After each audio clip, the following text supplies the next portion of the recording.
चलो भाई, तो ये बताओ, होमवर्क जो दिया था कर लिया तुम लोगों ने? कुछ पूछना है उसमें? मुझे एक शीट देना जरा बेटा। कर लिया तुमने?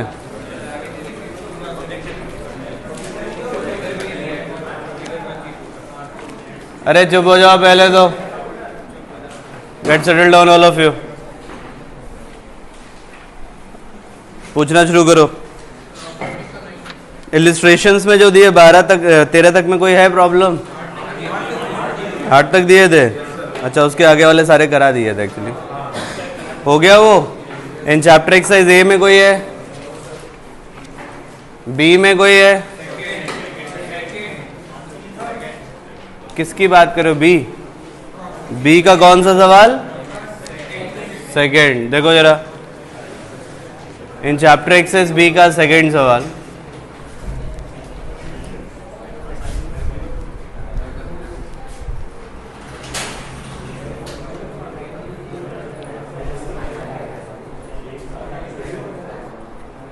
कहता है, when a fish looks up surface of the perfectly smooth lake, the surface appears dark except inside a circular area.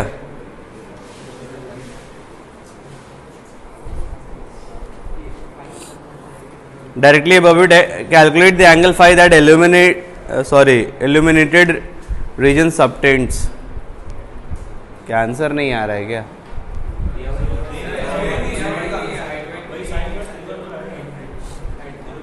ये वही वाला सवाल है, इलिस्ट्रेशन 11। आगे बढ़ो। मतलब नहीं दिया तो मैं कुछ कर नहीं सकता। वो एग्जैक्टली जो क्वेश्चन इलिस्ट्रेशन 11 किया था ना, एग्जैक्टली वही सवाल है ये। समझ गए बच्चों? अगला कौन सा?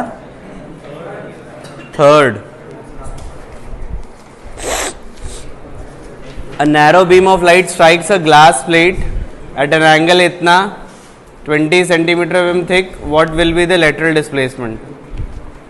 लैटरल डिस्प्लेसमेंट का एक थ्योरी हिस्सा दिया है, जरा उसको प्रूफ करो। तुम इसको छोड़ो, इसको प्रूफ करो। चाहो तो फॉर्मूला रट लेना उसके बाद। पेज नंबर 11 में सबसे ऊपर आओ जरा।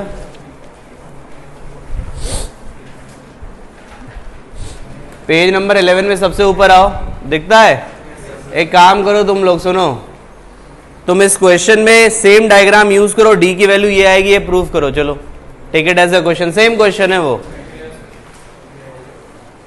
कर लिया तुमने? किससे? युवराज तुमने पूछा था ये क्वेश्चन? करके देखो ये। अच्छा, ये डायग्राम से तुम्हें आसानी होगी समझने में, इसलिए मैंने बोला, बस और कोई रीजन नहीं है।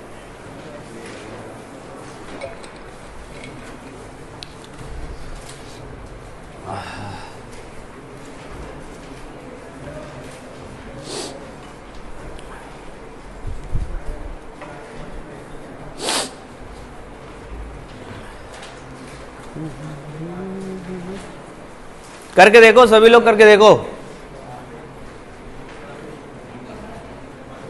जो डायग्राम दिया बस उसको यूज कर लो, और लैटरल डिस्प्लेसमेंट दिख रहा होगा, डी निकालना है तुमको।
निकाल के देखो भाई।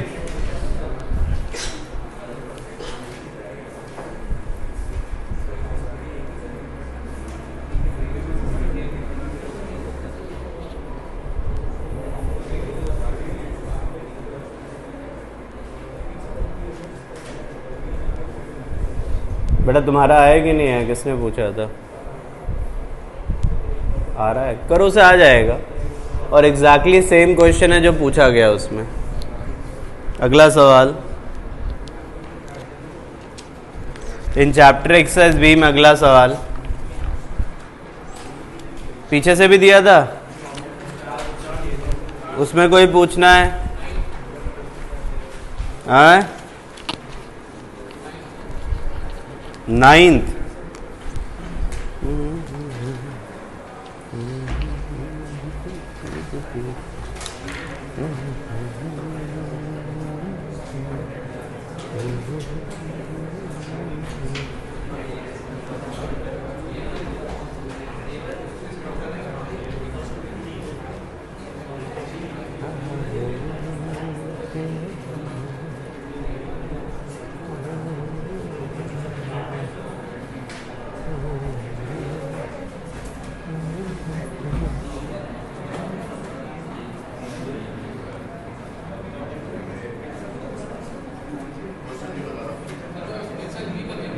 चुपचाप बैठो, नहीं तो एक एक कोने में बैठा दूंगा मैं भी तुम लोगों को। समझ गया? जो ये क्वेश्चन है, ये जो क्वेश्चन है, इसमें भाई ये कहानी बनेगी। ओरिजिन यहाँ पर है, ये ओरिजिन है। अब इसके कोऑर्डिनेट्स निकाल लो भाई। ये 45 है तो ये भी 45 होगा। कोऑर्डिनेट निकाले जा सकते हैं, r cos 45 और r sin 45।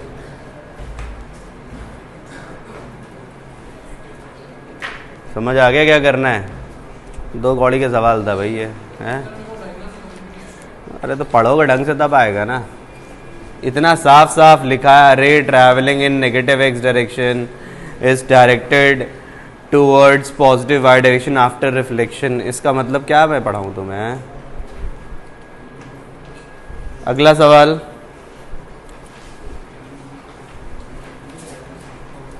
पक्का कर लिया? पिछली क्लास में जब मैंने फिनिश किया था क्लास, तो उसमें मैंने आपको क्या बताया था? एक बताया था मैंने क्या कहते हैं, टोटल इंटरनल रिफ्लेक्शन। ठीक है, एक फिनोमिनन और है, that is the concept of apparent depth. TIR के 1-2 क्वेश्चन किए थे, समझ आ गए थे वो? हाँ है ना भाई? किए थे ना, 1-2 क्वेश्चन किए थे। अभी आएगा, वापस आएगा ये। मैं फिर से बोल रहा हूँ, जितने टॉपिक्स पढ़ रहे हैं सब ये एक साथ आने वाले हैं। फिलहाल तो पहले उनको समझते चलो, सब आसान आसान है। तो concept of apparent depth, apparent depth heading लिखो जरा।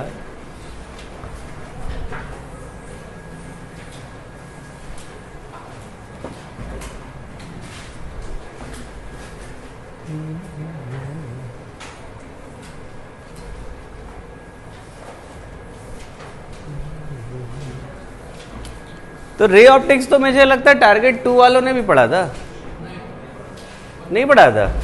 तुम लोग की शुरुआत किससे की थी हमने? टारगेट 2 वालों की। मुझे लगता है रे ऑप्टिक्स से की थी। रे ऑप्टिक्स नहीं की थी, पता नहीं, याद नहीं आ रहा मुझे। चलो, तो let us start with apparent depth. मुझे ये बताओ, एपरेंट डेप्थ, इसका कंसेप्ट बड़ा मजेदार है। इसका कंसेप्ट बड़ा मजेदार है। जैसे मुझे ये बताओ, सब लोग पूल वूल तो गया होगा ना, स्विमिंग पूल कभी ना कभी। ऐसा कोई है जो नहीं गया कभी? अरे मैं पूछ रहा हूँ, सब लोग गए हो? उसमें कई सारे ऑब्जर्वेशंस तुम देखोगे। एक बड़ा कॉमन सा ऑब्जर्वेशन है कि जब भी तुम स्विमिंग पूल के बॉटम को देखोगे ना, वो तुम्हें नॉर्मल से ऊपर दिखाई देगा। ये ऑब्जर्वेशन किया है कि नहीं किया? खैर बाल्टी में भी हो जाता है ये, जो लोग रेगुलरली नहाते होंगे तो उनके लिए ऑब्जर्वेशन काफ़ी कॉमन होगा ये। तो इसमें देखिए होता क्या है, एपरेंट डेप्थ का कंसेप्ट यहीं से शुरू होता है कि एक्चुअल पोजीशन से थोड़ा सा ऊपर दिखाई देता है आपको। जैसे बॉटम है स्विमिंग पूल का, वो थोड़ा सा ऊपर दिखाई देता है। होता क्या है, जैसे मैं यहाँ पे एक पॉइंट से शुरुआत करता हूँ,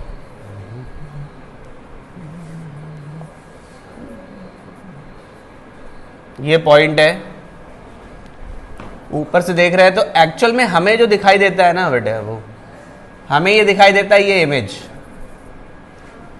जब हम देखते हैं ना आई आंखों से, तो हमें ये एक्चुअल में ये नहीं दिखाई दे करके उसकी इमेज दिखाई देती है जो कि ऊपर बनती है। रिफ्रैक्शन हुआ, रिफ्रैक्शन से इमेज बन जाती है। तो ये ऑब्जेक्ट, ये इमेज, तो हमें ये नहीं दिखाई दे करके ये दिखाई देता है, इसलिए ऊपर दिखाई देता है। Is that clear?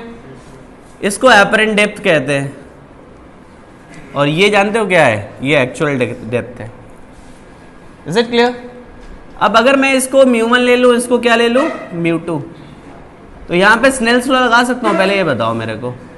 अगर मैं यहाँ पे ये कह दूँ बच्चे कि ये आई है और ये आर है, तो उसी बेसिस पे मैं कह सकता हूँ कि ये आई होगा और ये क्या होगा? आर। मैं क्या लिखूंगा? म्यू2 साइन आई, म्यू1 साइन आर लिख सकते हैं? बताओ मेरे को। ठीक है, अब हम कहते हैं कि भाई अगर हम नॉर्मल इंसिडेंस की बात करें, मतलब हम इसको नॉर्मली देख रहे हैं, बहुत साइड से नहीं देख रहे हैं, नॉर्मली देख रहे हैं, तो नॉर्मल इंसिडेंस के लिए क्या मैं कह सकता हूं?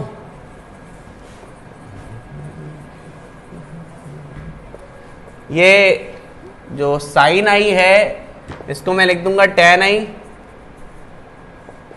और इसको क्या लिख दूंगा? tan r। मतलब होता है कि एंगल्स छोटे हो जाते हैं भाई। जब तुम नॉर्मल व्यू ऊपर से देखोगे, जस्ट ऊपर से ऐसे, तो ये व्यू कैसा हो जाएगा? नॉर्मल हो जाएगा, तो आई और आर छोटे हो जाएंगे। और यहां से अगर मैं इस हाइट को x ले लूँ, सॉरी इस लेंथ को x ले लूँ, तो जरा देखो म्यू2 x/h, म्यू1 x/h dash. tan theta की वैल्यू रखी है perpendicular upon base, perpendicular upon base, और यहां से h डैश की वैल्यू कितनी आ जाएगी?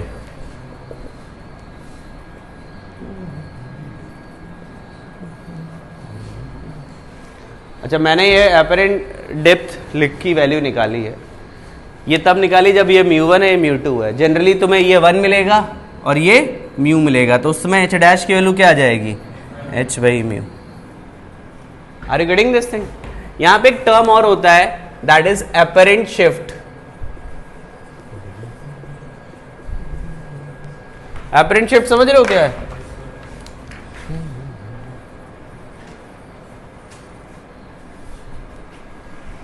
या डेल्टा x या डेल्टा h कर दो।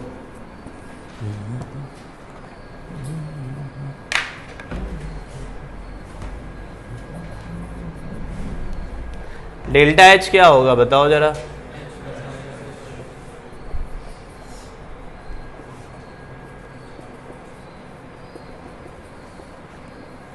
इतने से ऊपर उठ गया, इतने से ऊपर उठ गया। Is it clear? अगर ये नॉर्मल इंसिडेंस नहीं होगा ना, तो हम ये फॉर्मूला लगा भी नहीं पाएंगे। ठीक है, एंगल वैंगल अगर बहुत बड़े हुए, जनरली कुछ नहीं देता है तो हम लोग ये फॉर्मूला लगाते रहते हैं, ऐसी कोई प्रॉब्लम नहीं। बट हाँ, थोड़ा केयरफुल होना पड़ता है कि ऐसा तो नहीं कि कोई ऐसा क्वेश्चन फ्रेम करके दे दिया जिसमें हम ये फॉर्मूला लगा ही ना पाए। क्योंकि एपरेंट शिफ्ट अगर हम लगा रहे हैं, या मुझे कहना चाहिए एपरेंट डेप्थ हम लगा रहे हैं, तो उसमें ये फॉर्मूला लगाते समय हमने ये अप्रॉक्सीमेशन लिया है।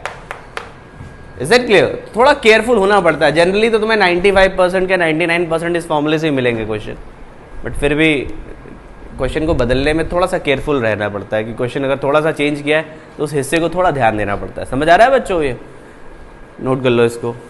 कुछ नहीं समझ आया तो मेरे से पूछ जरूर लेना।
लिख लिया बच्चों तुम लोगों ने ये?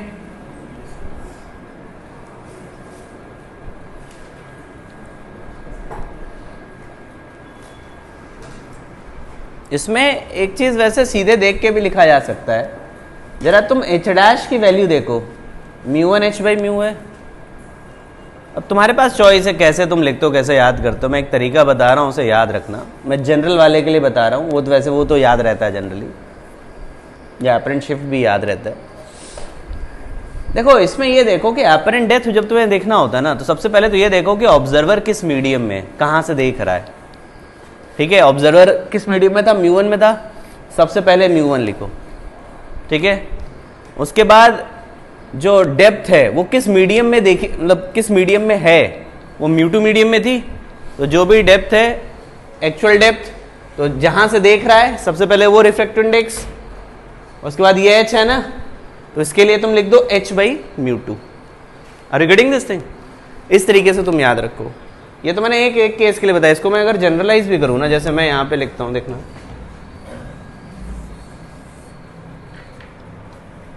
लेट्स से ये है तुम्हारा, ये H1 है, म्यू1, H2, म्यू2, और ये तुम्हारा म्यू से देख रहा है ऑब्जर्वर। उसे अपरेंट डेप्थ देखनी है। ऑब्जर्वर यहां से देख रहा है, उसे ये इसकी इमेज कहां दिखाई देगी, तो अपरेंट डेप्थ सीधे लिखेंगे। कैसे लिखोगे, देखो जरा, म्यू सबसे पहले, इसके लिए H2 बाई म्यू2, इसके लिए, मेरी बात समझ आ रही है? Are you getting this thing? कई बार इसके अपरेंट शिफ्ट से भी लिख देते हैं लोग। अपरेंट शिफ्ट से कहते हैं कि भाई अपरेंट शिफ्ट क्या होगा, अपरेंट शिफ्ट होगा तुम्हारा H1 और H2 है ना, अपरेंट शिफ्ट कितना ऊपर आएगा, तो वो लिख देते हैं delta H is equal to इतने की वजह से अपरेंट शिफ्ट कितना आएगा, कितना आएगा h 1 माइनस 1 बाई μ1, और ये कितना हो जाएगा, ये कहाँ गया भाई, अरे ये h1 हुआ ना, ये h2 1 माइनस 1 बाई, अब इसमें जब तुम सॉल्व करोगे एक म्यू का टर्म बाहर आता है, तो हम लोग बेसिकली इसमें ना ऐसे, अगर ये जैसे ये तो मैंने बिल्कुल जनरल किया, अब एपरेंट शिफ्ट या तो तुम तरीके से यहीं से एपरेंट शिफ्ट निकाल लो, या तो एपरेंट शिफ्ट तुम्हें निकाला है, मान लो ये अगर 1 होता है इस केस में, मैं म्यू की वैल्यू 1 लेकर के सॉल्व कर रहा हूँ इसको, एक्चुअली अपने को म्यू इक्वल टू 1 ज़्यादा मिलेगा, इसलिए मैं म्यू 1 पे ज़्यादा फोकस कर रहा हूँ, बाकी नहीं तो आप लगाते रहो, इसको कोई दिक्कत नहीं।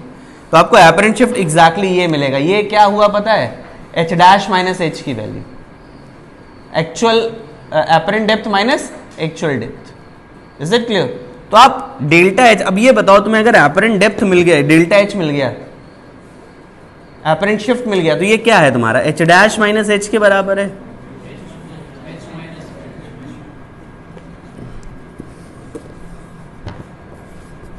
इसके बराबर है, और h की वैल्यू यहाँ पे h1 प्लस h2 हो गई, तो उससे तुम तुम्हारा क्या निकाल सकते हो, h डैश भी निकाल सकते हो, तुम्हारी चॉइस ये कोई भी हो चलेगा, आंसर तुम्हें पहुंचाएगा।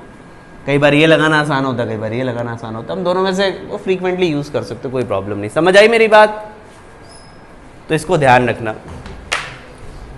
इस पर एक क्वेश्चन, एक दो क्वेश्चन करो जरा।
इसमें एक इलिस्ट्रेशन नंबर 24 सॉल्व करो जरा, इलिस्ट्रेशन 24।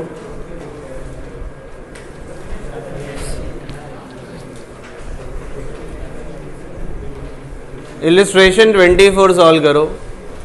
वरुण गुप्ता तुम बहुत बिजी हो, आ जाए, अगर तुम्हारी मुंडी इधर उधर हुई तो तुम पीछे पाए जाओगे, फिर मच्छरों के साथ गुफ्तगू करते रहना, चुपचाप बैठना।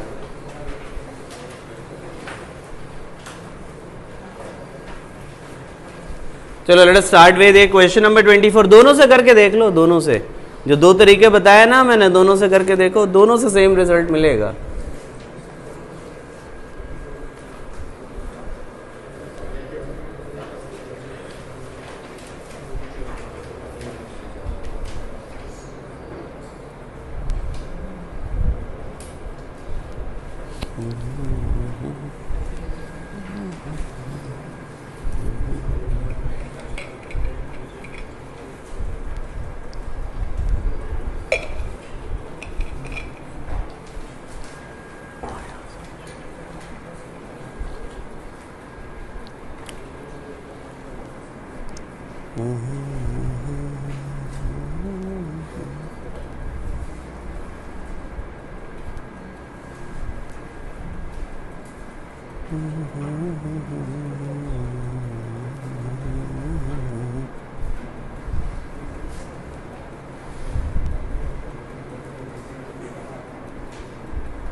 दोनों तरीके से निकाल के देखना, मेरा ये कहना है।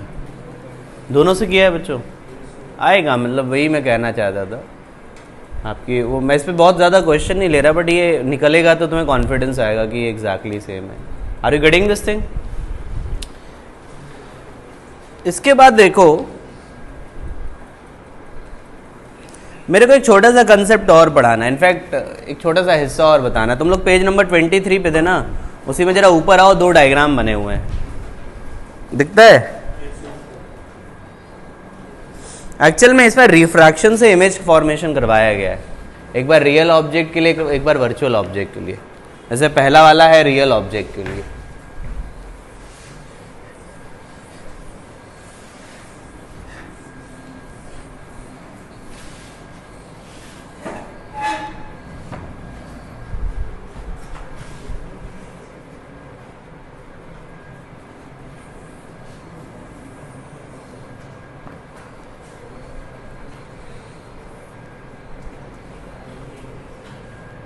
जैसे ये है रियल ऑब्जेक्ट, देखना जरा,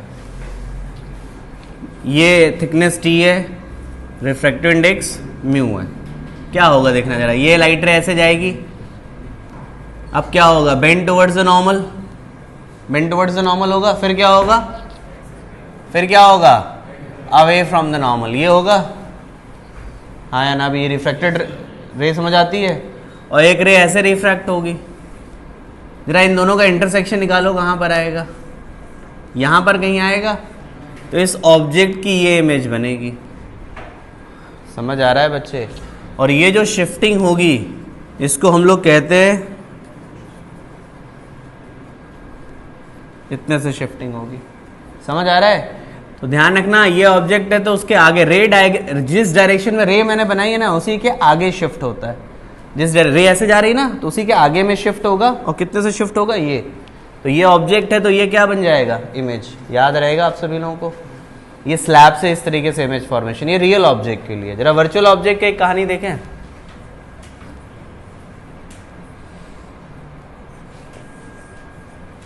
अरे भाई थोड़ा सा और थिक करना पड़ेगा मेरे को।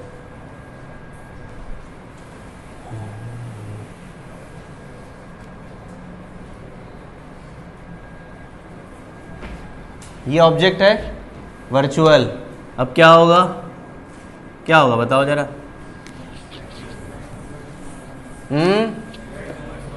एग्जैक्टली वैसे बना है, बेंड टुवर्ड्स द नॉर्मल, फिर ये हो गया, और अवे फ्रॉम द नॉर्मल, ऐसे होगा।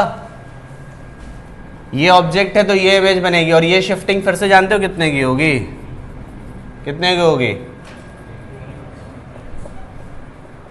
मतलब हमें ये ना दिखाई दे करके हमें ये दिखाई देगा इमेज। यहाँ पर हम अगर यहाँ से देखेंगे तो हमें ये ना दिखाई दे करके हमें क्या दिखाई देगा, ये दिखाई देगा। ऑब्जेक्ट नहीं दिखाई देगा, हमें क्या दिखाई देगा, इमेज। यही तो अपरेंट डेप्थ का कंसेप्ट था। क्या कहते हो बच्चों, बात समझ आती है? नोट कर लो, कुछ पूछने की इच्छा रखते हो तो पूछ लेना, कुछ नहीं समझ आ रहा है तो पूछ जरूर लेना मेरे से। हाँ भाई,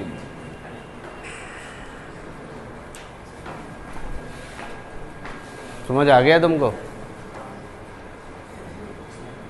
समझ लो, सब पूछेंगे फिर हम तुमसे। तो आज तुम्हारी 1 बजे तक की क्लास है, खुशी की लहर दौड़ गई होगी तुम्हारे से। कितने बजे से? हैप्पी होली। हम कह रहे हैप्पी होली फिर तो।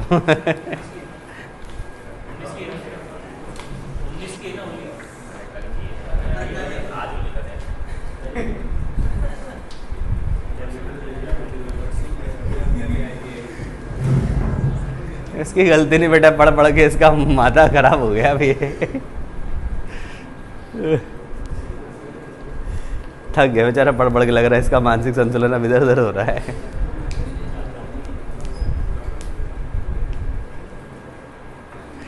अच्छा, लास्ट ईयर जो 12th में थे उन्हें तो आदत पड़ गई होगी, बेचारे नए नए वालों को थोड़ी दिक्कत हो रही होगी। सोनी तुम्हें हो रही है? कोई नहीं, एंजॉय द पार्टी। कभी ना कभी तो सीखोगे।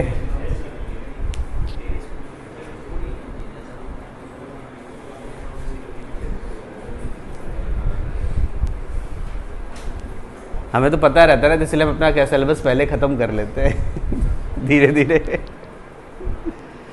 अब एक बार सिलेबस हो जाएगा तो आराम से बैठा के क्वेश्चन कराते रहेंगे तुम्हें हर दिन, क्योंकि अभी भी क्वेश्चंस बहुत कराने हैं भाई।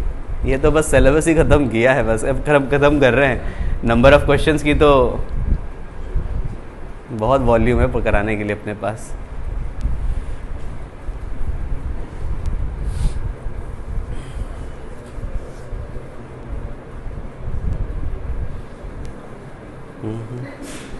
और ऐसी हालत तुम्हारी एडवांस के अंतिम तक रहने वाली है।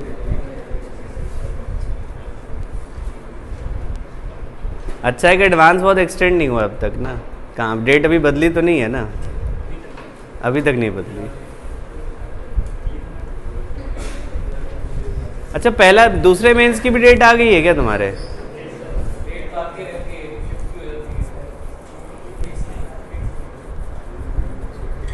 चलो कोई नहीं। बच्चों क्लियर हो गया ये? इसका एक बढ़िया सा क्वेश्चन करते हैं, नीचे ही है जस्ट इलस्ट्रेशन 25, इलस्ट्रेशन नंबर 25।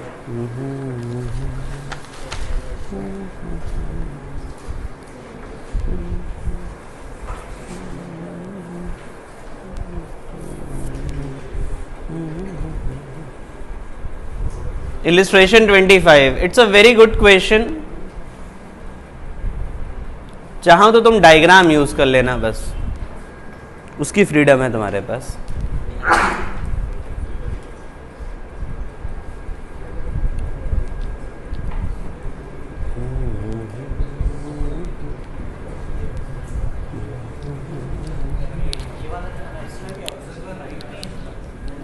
भैया ऑब्जर्वर रिफ्रैक्टेड लाइट रे देखेगा, पीछे से देखेगा तो उसे इमेज थोड़ी दिखाई देगी, तो पीछे वाला ही देख लेगा है? मैं यहाँ खड़ा हूँ, पहले तो मैं सीधे देखूंगा कि उधर से कोने से देखना है मेरे को, समझ आ रहा है? अरे आज वो रौनक जैन नहीं आया क्या? है? तुम लोग उसका मजाक बना रहे हैं। तो क्या हो गया बेचारा, कौन सी बीमारी से ग्रसित हो गया वो? हर दूसरे तीसरे दिन गायब हो रहा है। ऐसा तो नहीं डिप्रेशन में चला गया और रोना गाना शुरू कर दिया उसने, घर वाले मार रहे मजाक। हाँ, हर दूसरे तीसरे दिन गायब हो रहा है, उसका डाउटफुल हो रहा है।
हो गया मतलब सबका? किससे नहीं हुआ से बताओ। सबने कर लिया? भाई इसमें तुम्हें मिलेगा क्या, मैं बोलना चाहता हूँ, थोड़ा सुन लो। यहाँ पर तुम देखो डायग्राम यूज किया है ना सभी ने। यहाँ पे होगा क्या, पहले रिफ्रैक्शन होगा, फिर रिफ्लेक्शन होगा, फिर रिफ्रैक्शन। ये समझ आता है? रिफ्रैक्शन से पहले इमेज बनेगी तो एपरेंट शिफ्ट का फॉर्मूला लगाओगे, कितने से शिफ्टिंग आती है देखो जरा, 1 से। हो गया शिफ्ट। अब जो इमेज बनी है रिफ्रैक्शन से, वो किसका काम करेगी, ऑब्जेक्ट का मिरर के लिए, तो वो दूरी निकाल दो इमेज की मिरर से।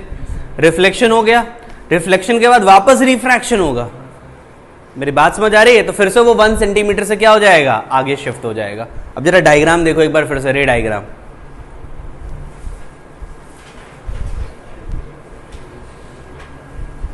समझ आया थोड़ा सा? ये पहले रिफ्रैक्शन, फिर रिफ्लेक्शन, फिर अंत में एक बार और रिफ्रैक्शन। Is that clear? मेरी बात समझ आ गया तुमको? क्वेश्चन अच्छा है ये, और इसको थोड़ा सा ध्यान में जरूर रखिए। ये तो मिरर से बनाया है, इसको जानते हो, लेंस में भी यूज कर सकते हैं। अपने को तो एक रिफ्रैक्शन का एक स्कोप मिल जाता है इससे बस। मेरी बात समझ आ रही है? आप इसको प्लेन मिरर, लेंस किसी के साथ भी लगा सकते हो, रिफ्रैक्शन से एक इमेज देगा आपको। क्या कहते हो बच्चों, बात ये क्लियर होती है आप सभी लोगों को? तो ये कहानी है।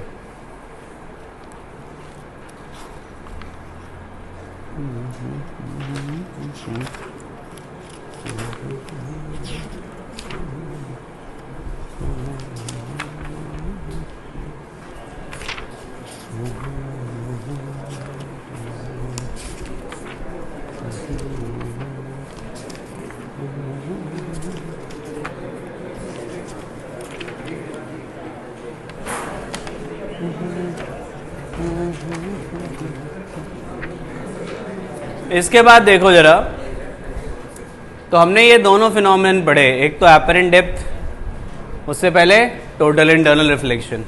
अभी क्वेश्चन और आएंगे, मैं बार बार कह रहा हूँ क्वेश्चन ही अंत नहीं है 2-2 सवाल करने से, बट अभी क्वेश्चन इसके तब मजेदार होंगे जब कंबाइंड होने शुरू होंगे। रिफ्रैक्शन थ्रू प्लेन सरफेस के पास हम लोग पढ़ते हैं refraction through the curved surface. Heading लिखो, रिफ्रैक्शन थ्रू कर्व्ड सरफेस।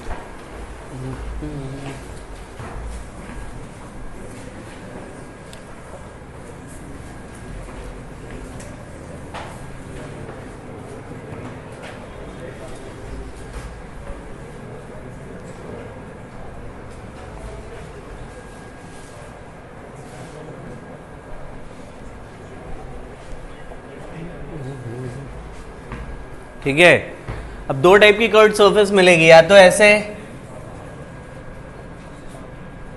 या तो ऐसे।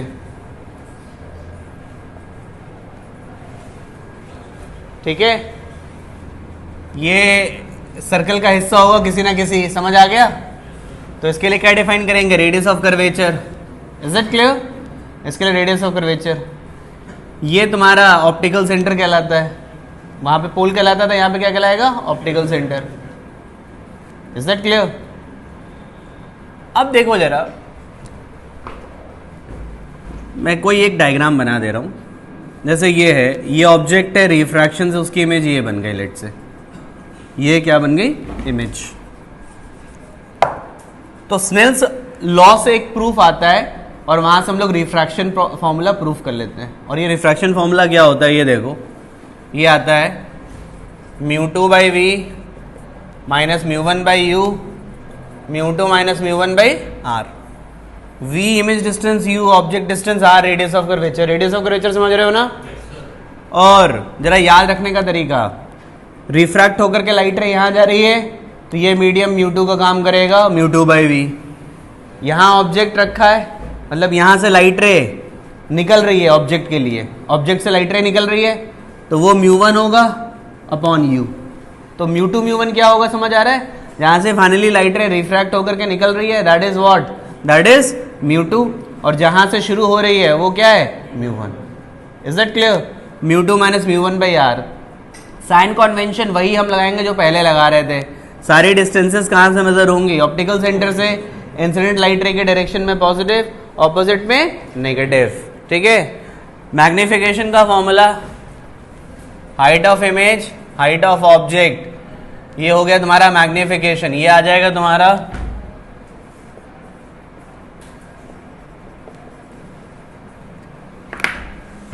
ये फॉर्मूला आ जाएगा। Is that clear? इससे ज़्यादा कुछ बताने की ज़रूरत नहीं है मेरे को, और इसी को यूज़ करना है अपने को। बस आप ये इक्वेशन यूज़ करना सही से आना चाहिए, दैट इज़ इम्पॉर्टेंट।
मुझे बेटा एक कंसेप्ट ऑफ फिजिक्स देना जरा।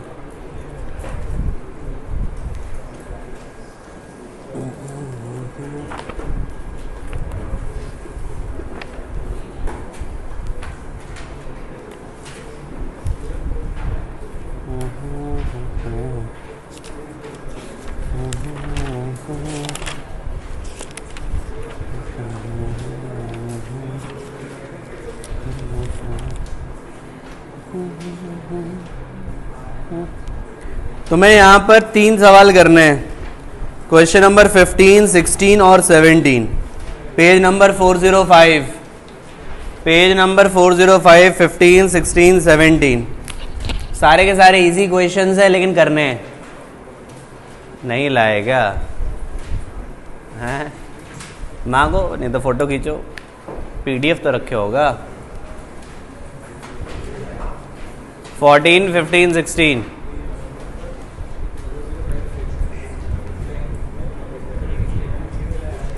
फोटो खींच लो, फोन लाइयो।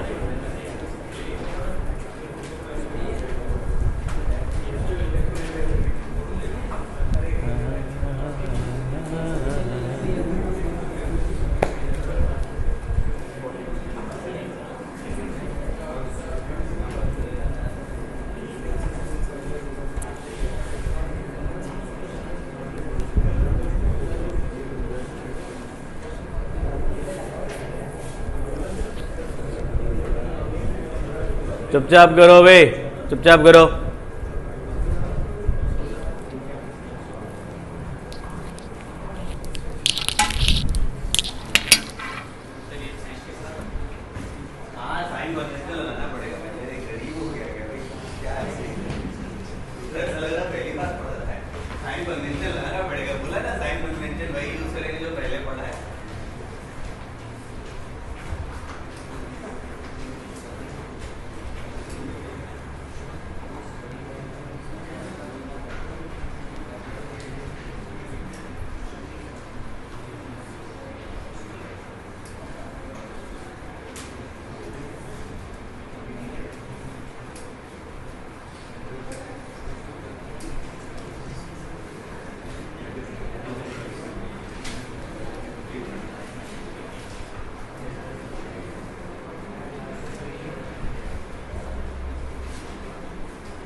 पहले दो सवाल हुए कि नहीं हुए भाई? पहला और दूसरा किसी को पूछना है तो पूछ सकता है, नहीं तो तीसरा करो। तीसरा ठीक है, थोड़ा ध्यान से करना बस।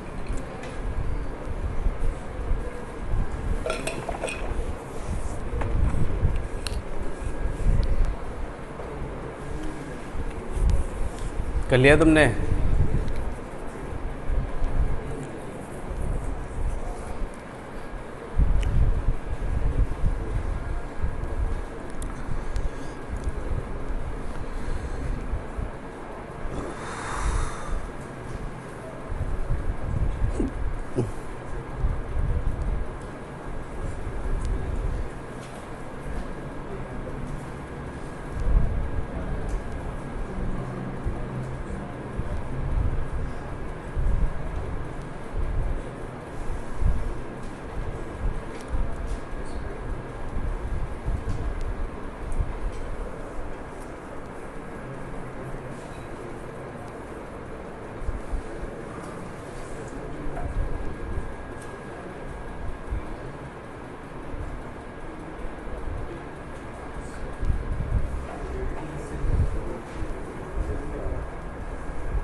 तीसरा अगर पूछना है तो पूछ लो भाई, नहीं हो रहा तो। लाइट रे अंदर मीडियम से आ रही है तो ऑब्जेक्ट डिस्टेंस तो निकाल पा रहे हो ना, और रिफ्रैक्टिव इंडेक्स क्या लोगे? ग्लास है, क्या है वो रिफ्रैक्टिव इंडेक्स बताओ जरा। ग्लास है तो ग्लास वाला रिफ्रैक्टिव इंडेक्स यू के साथ आएगा, और एयर में निकल रही है लाइट रे फाइनली, तो वी के साथ रिफ्रैक्टिव इंडेक्स किसका आएगा? 1 आएगा। तुम्हारा हर्षवर्धन नहीं आएगा बेटा। दिखाओ जरा, तुमने कर लिया?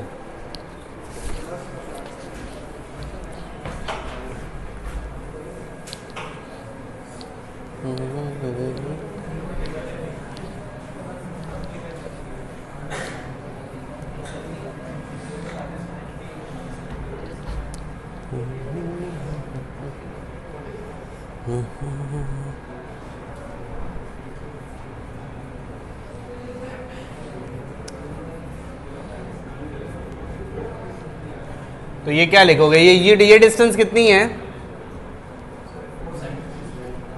तो ये आ जाएगा 1/v minus mu upon -4, 1 minus mu upon radius क्या लोगे? नेगेटिव लोगे ना। रेडियस कितना है बताओ?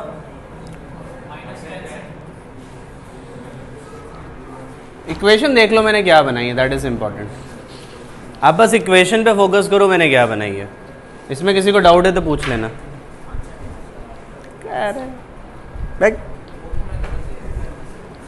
कितना आता है आंसर?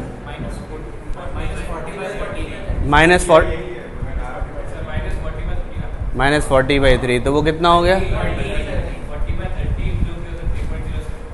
3 पॉइंट, और आंसर क्या दिया है?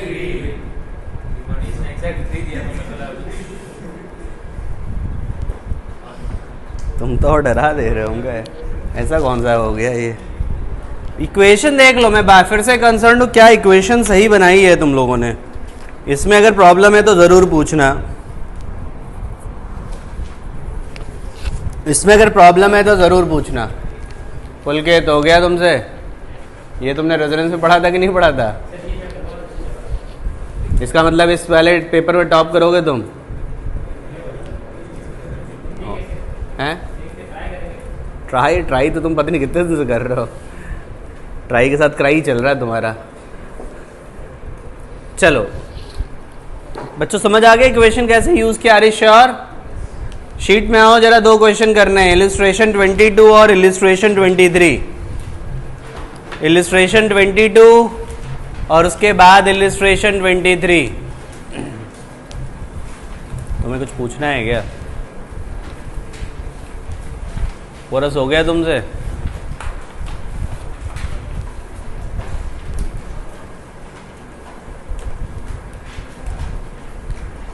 हार्दिक भाई तुमसे हो गया?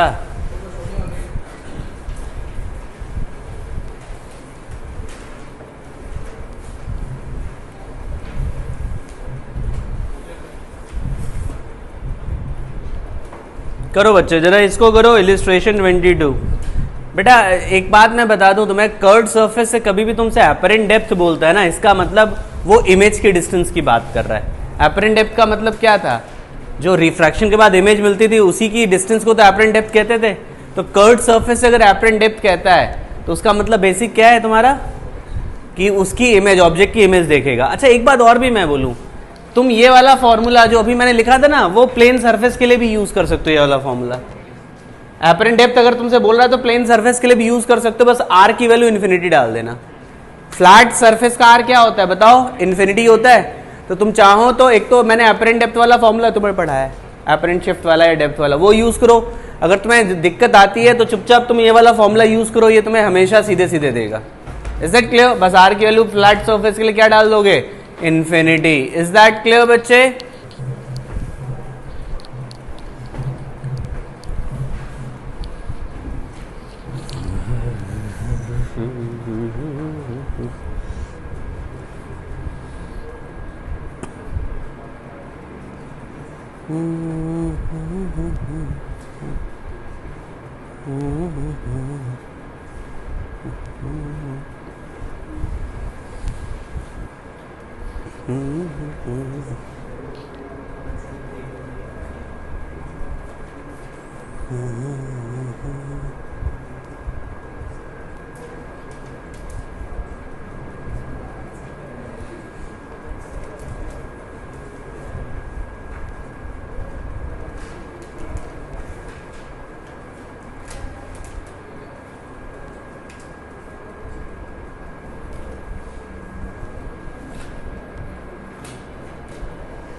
मुझे ये बताओ, ये इलिस्ट्रेशन 22 समझ तो आ रहा है ना?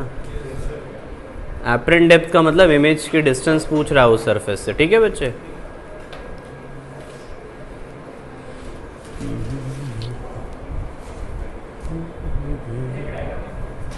क्या कह रहे हो बेटा?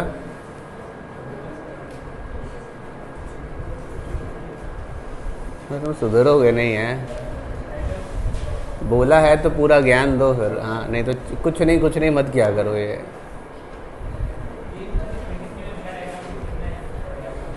वैसे बिना डायग्राम के ही करना था, देख लिया तो कोई बात नहीं, कर लो देख के। आंसर आता है बच्चों उसका? करो करो। तुमने निकाल लिया इलस्ट्रेशन 22? शुभांग तुम्हारा आया है?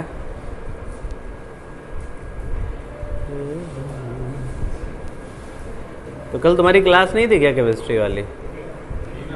कल तुम फिर भाग गए थे। कार तो नहीं दिख रही थी तुम्हारी।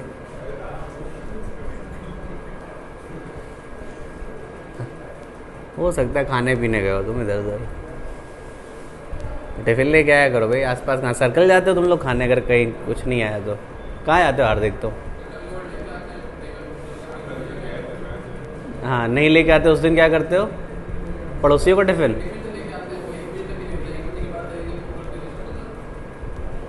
पड़ोसियों का टिफिन की भी सेवा ले लेते होगे कभी कभी तो।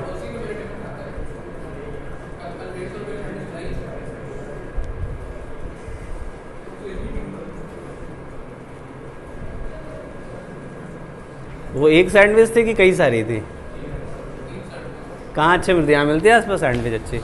कौन बनाता है? वो ठेले वाला जो है, वो चौधरी वाला कौन? नमकीन नमकीन भुजिया मार के डालता है? नहीं, मैंने खाई नहीं, देखी है मतलब।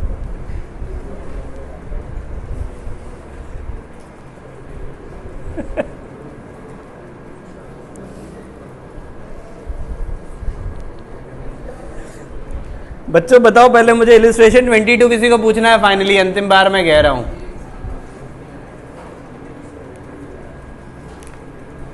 इसकी तरह तुम 23 भी करो।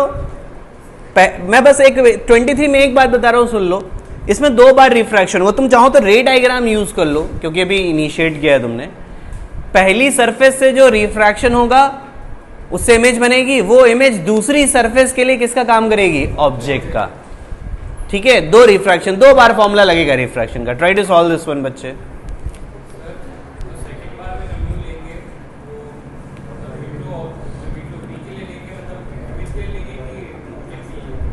क्या कह रहे हो?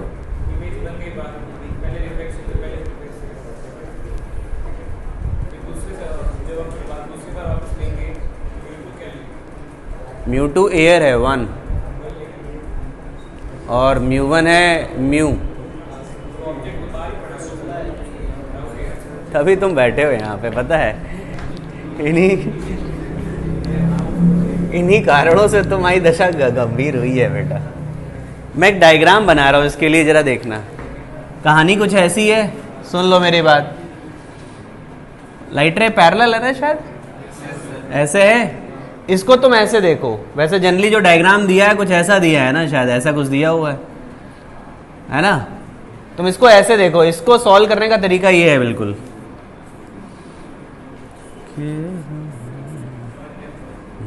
अरे अब तो समझ ही जाओगे तुम।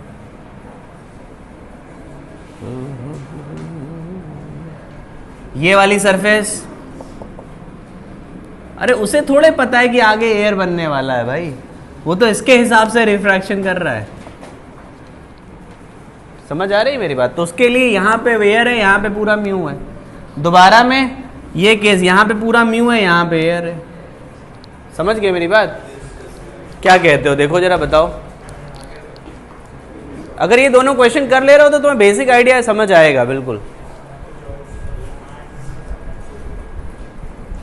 उखराज तुमने कर लिया था? हाँ भाई पुलकित, तुमने तो कर ही लिया होगा, अच्छे से पढ़ा था। तो ये बताओ, बेसिक रिफ्रैक्शन कर्व्ड सरफेस के थ्रू समझ आती है बात? आज फिर से बहुत सारा होमवर्क है। कल वैसे ज़्यादा नहीं दिया था हैं? अब तो उसमें 7-7, 6-6 सवाल थे बच्चों वाले। हाँ,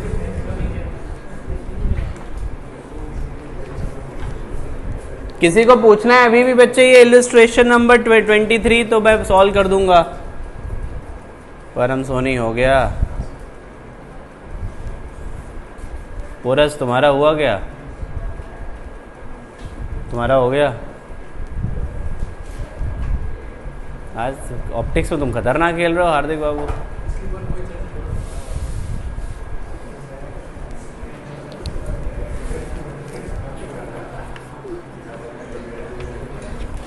चलो बच्चों क्वेश्चंस मार्क करो।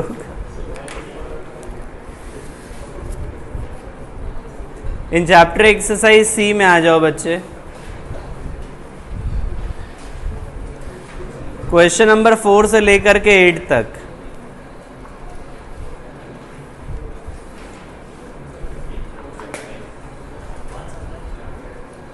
फोर से 8 क्या कह रहा है बेटा? आंसर दिए हैं ना इसके।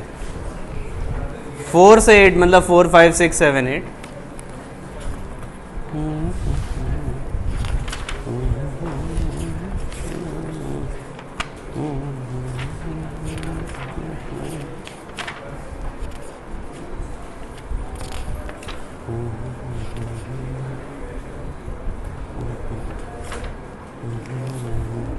ऑब्जेक्टिव वर्कशीट में आओ बच्चे। Question number 3, question number 4, question number 5, question number 6,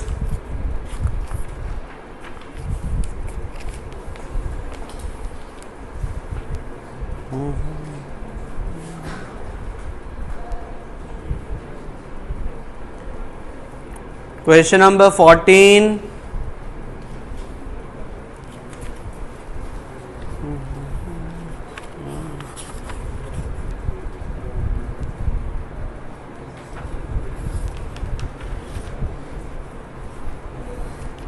HCV देना बेटा जरा।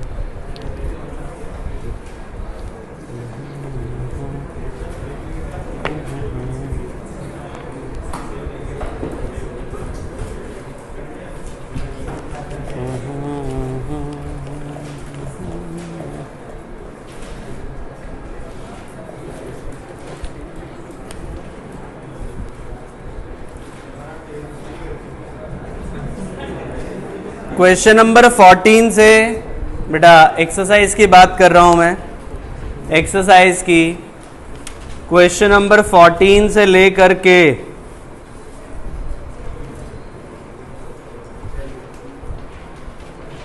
25। इसमें बहुत सारे क्वेश्चन बहुत सीधे सीधे होंगे, मैंने दिए ज़रूर हैं बट एक जैसे क्वेश्चन काफ़ी सारे मिलेंगे तुम्हें, तो ये अटेम्प्ट करके आना, ठीक है।